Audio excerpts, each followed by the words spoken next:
Hi everybody, this is Words and Other Good Ideas coming to you with a video this week about the Book of Lost Things by John Connelly.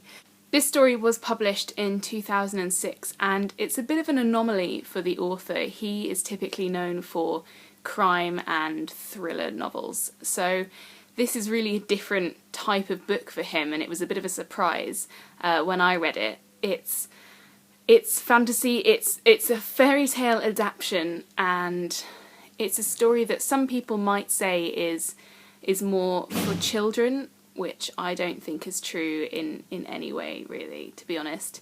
I would definitely say that this was an adult book about a child. It's sort of like, almost like Lord of the Flies in that respect. You should never ever recommend Lord of the Flies for children, but because it's about children, people think that it's a child's book, and it's not. So be aware, this book is about fairy tales and a child's journey and magic and all of that, but it is in no way simplistic or romantic or happy ending necessarily. There are a lot of dark things at work in this book. There are surprises, there's a bit of grim detail, there's blood and death, but there are also elements of the other end of the spectrum. There is happiness, surprise, love, joy, and all of that. So it's a bit of an eclectic one, and it was really enjoyable to read. This book follows the protagonist David, who is I think 12 or 13, young teens,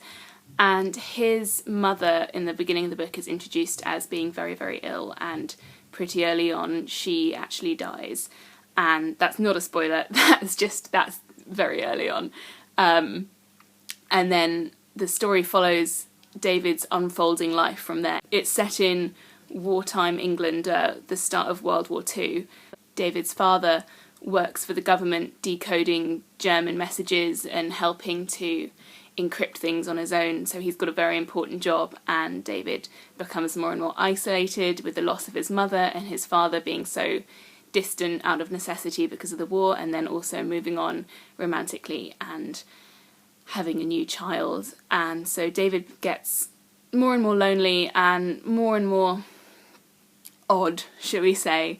He develops this condition where his books, which he loves, he's a very big reader and he loves primarily fairy tales and fantasy books, they begin to whisper to him as he is around them. So on his bookshelves, and they all have different personalities, and he goes to a psychiatrist and doesn't tell the psychiatrist because he recognises how strange this is, and he's basically, as he drifts away from his old life and the firmness and security that he used to feel, he moves ever closer towards a mysterious world, a mysterious everything, really. He sort of loses touch, not just with what should happen, but what his ideas of the future might have been, and how he feels he's regarded in his father's eyes. So he drifts ever closer to questions that he doesn't really know how to answer and doesn't really understand,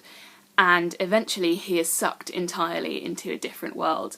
And this is a world that is based on fairy tales. In the edition that I have of this book, there is a section where the author discusses his processes, and there are also included the original fairy tales, which served as sort of inspiration, the backdrop of the book.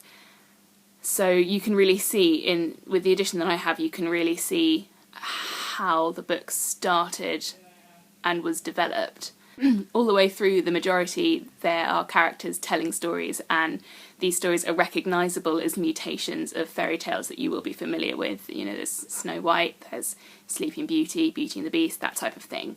Very, very familiar, but also very, very strange, and they play on childish emotions, which I think are very universal emotions. This book is almost autobiographical of John Connelly, but it is universal in the same way, and it really is poignant, and it makes the reader consider themselves and their own childhood, and there's a lot to work with. There's a lot of reactions and a lot of emotions that it stirs up, and I genuinely think that that's why the book is so strong, is because it's familiar to everyone, and it speaks to a lot of people. I think everyone sort of goes through that period of isolation perhaps, or uncertainty, and so that's obviously something that everyone can relate to. So David finds himself in this world where everything is confusing, and it's a physical manifestation basically of his emotional state, and he's forced to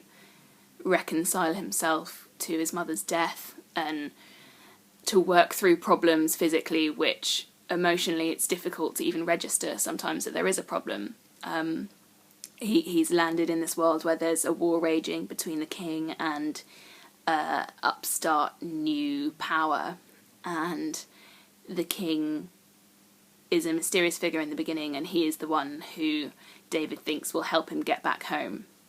So he journeys across the world to try and find the king who is losing power. And then he gets there and he finds that obviously not everything is as it seems to have been, and there are forces at work which he doesn't understand, and basically he's forced to grow and learn and become an adult really over the course of his journey.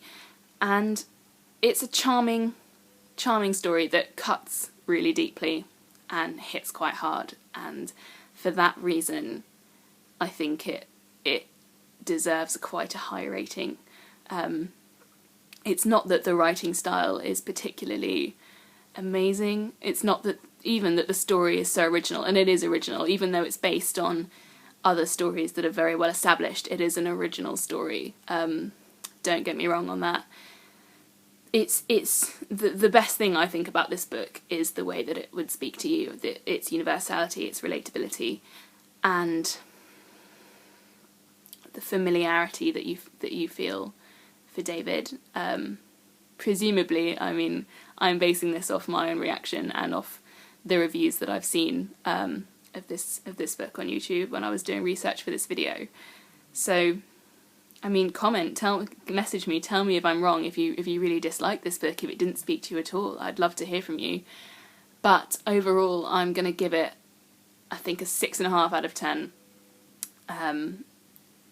It's not my favourite style of book, but it's been on my shelf for a while and it was calling to me, and I'm glad that I read it. So pick it up, give it a try. It shouldn't take you too long to read, maybe a week at most. I read it in half a day, but I read obsessively. So anyway, like, share, subscribe, send me a comment, message me on Twitter, and there will be more videos coming soon.